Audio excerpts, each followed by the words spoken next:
Hello and welcome to this video on static. Static is the thing that shocks you when walking on carpet, touching a balloon and more.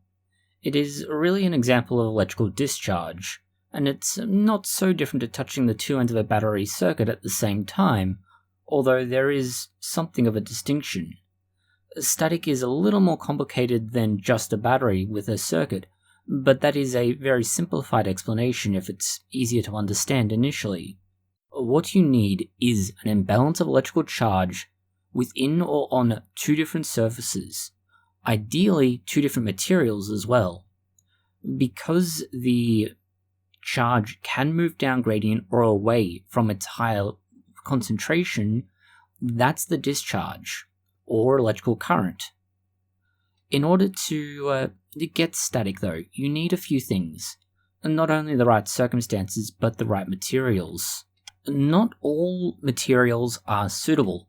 This is primarily because they're nearly always a neutral element. That is, they have an equal number of protons and electrons. Electrons are what give you that shock. When you have a greater number of electrons or a separation between protons and electrons, you find that you can get a discharge. This is when the issue of either two different materials or two different surface materials becomes important. It is possible to get electrons to move from one material to the other, and this is one of the ways that you can get a static shock. When the materials are separated, the small difference in that charge is retained. In order for that to happen, the electrons must move from the first material to the second material, and this is how you get that small discharge. Now, it can be the case that rather than separating two different materials, you can bring them in contact. The same thing occurs, but it occurs immediately. So this is why, if you touch something and find you get a sharp, sudden shock, it is possible that, for instance, your hands or whatever else has touched it may have a particular discharge, and that either you or the surface you're touching have either too much or too little electrons, and that's what you're experiencing. The relative strength of the discharge is actually going to vary on two big factors, and basically it's which thing is more positively charged and which is more negatively charged. The greater the gap between the positively charged side and the negatively charged side, the more that shock is going to be. This is why, depending on different things, you can find that you may not have any kind of discharge even though both of them are very charged. And that's because they may both be extremely positive or extremely negative. It's only when you have that polarity that you get the effect seen. You need to have a negative and a positive side to it, otherwise you will not get discharge in the form of static.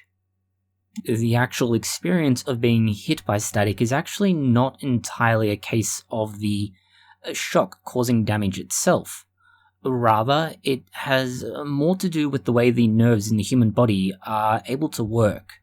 One of the big things the human body uses is a gradient in voltage. This voltage gradient allows for the opening and closing of channels inside the neurons themselves, and this passes on an action potential. When you get a sudden induction of electricity through static discharge, those gates are opened, and as a result, your nerves basically get turned on, even though you don't want them to be. And this is what causes a sensation of pain.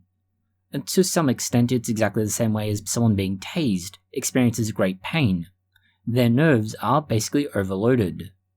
And most people will have seen at some point the experiments, for lack of a better word, where you rub a balloon over something to create that charge. Well, that is a very mild charge, and static electricity has a huge range. Not just because you need to account for the actual capacity of whatever it is that we're talking about, whether you compare a cloud with lightning, or touching your pet. Each of them is going to be very different, but not just that, you need to worry about exactly what the potential voltage is. So, how much power can be held, what the voltage possibility is, and there's equations for this. Although we won't go into the detail on them in this video, understand that there are calculations used to figure out just how much power can be discharged in static discharge. And this is, for the most part, not a big concern for humans, but under the right circumstances, it is possible for enough static discharge to actually cause death, which, given how glibly it's normally dealt with, that might come as a surprise. The danger is not just limited to direct exposure to static. Rather, as you may or may not know, static can cause, fires and explosions. It depends on the environment, but for example, static in dry grass can lead to a grass fire, but in an area where you have ignitable gases, you need to worry. It only takes 0.17 megajoules for hydrogen to start burning. Hydrocarbon, which is basically most petroleum products, takes 0.2 to 2 megajoules, 1 to 50 for fine flammable dust, like for example flour, and you go on from there. That's a relatively low margin of static discharge. For example, a human is capable of generating just such a discharge of 500 millijoules just by touching a car that had been primed, let's say, and that's simply by touching it. Understand that you can basically set an explosion off for most of the materials we just listed simply by touching a car and causing static that way. 10 times that at 5,000 millijoules is something that could possibly kill, and for the most part, most products shouldn't be discharging more than 350 millijoules into a person, although that assumes proper production methods and quality control. Similar to what we've mentioned though, an actual fuel mixture intended to burn, for example petroleum products and specifically car petroleum, only requires 0.2 and possibly up to 2 millijoules to ignite.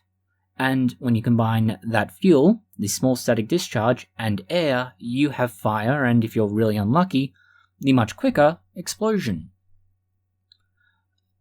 Static itself is not necessarily a big danger. For the most part, it will be discharged fairly readily. It's only on rare occasions, and you'll know when these happen, that you have a sudden discharge. And the issue here is not that it happens, but that you may not realize that it's happening. Lightning is an example of static discharge. It's not exactly clear how it happens, and there are a range of theories, but for the most part, the clouds full of water vapor act as a massive source of energy. This builds up over time and suddenly gets discharged in a lightning strike. That is static discharge, but in a format that you may not have immediately linked. We use a similar phenomena, but on a much smaller scale, with piezoelectric igniters. These are often used for things like barbecues, gas cooktops, and similar. The small static discharge is enough to ignite the gas in the barbecue, stovetop, or whatever it is you need it for, and this ignites it and you now have fire for cooking with. But it's done because of the static discharge and the ability to use it as a sort of capacitor bank. Admittedly, very limited capacitor, but it can be used as one, for a short, immediate discharge of power. There is work to try and be able to use environmental conditions to be able to create static and use that static to power low energy devices. These are things that would otherwise need to be regularly powered by replacement batteries, which under the right conditions, such as for example isolated research stations, simply is not viable. As you can see, a static is not so simple as just being a sharp shock you suddenly experience. It does require a bit of, let's say, circumstances to be just right, but also that there are things that can come from this that you don't expect, and it has been used in ways that you may not have realized before now. Thank you for watching this video. If you found it interesting, consider liking, sharing, and subscribing. Please post any comments, questions, or suggestions you have below.